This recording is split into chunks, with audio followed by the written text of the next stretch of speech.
Ya no hace falta que en una reunión familiar o una fiesta alguien tenga que estar continuamente haciendo fotos a los invitados. Un innovador aparato creado por Sony hace el trabajo completo. Básicamente se trata de una base sobre la que se ancla la cámara de fotos, de modo que le permite rotar, inclinarse, hacer zoom, detectar la cara de las personas e incluso seguirlas por la habitación hasta conseguir la foto. La tecnología facial creada reconoce hasta 8 personas en una misma escena, de modo que ajusta el enfoque, la exposición, el balance de blancos y el flash en caso de ser necesarios para optimizar las fotos. Además posee lo que la marca de cámaras de fotos llama tecnología de disparador de sonrisas, el cual detecta automáticamente las caras cuando sonríen y es justo en ese momento cuando se dispara. Su precio gira alrededor de los 150 € y su principal inconveniente es la compatibilidad con las cámaras de fotos, pues solo se puede utilizar con los modelos Cybershot TX1 y WX1 de Sony.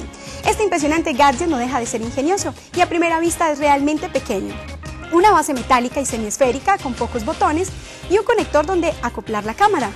Según el modelo se cambia la placa de conexión y una vez encendido el Party Shot y la cámara podemos acceder a un menú para controlar ciertos parámetros. Con el Party Shot, según se especifican en sus funciones, se puede colocar en una mesa o soporte, incluso en un trípode, y se puede dejar trabajar solo mientras mantenemos una agradable velada. Y siempre buscará el mejor encuadre, localizando a los sujetos en la escena y detectando sonrisas.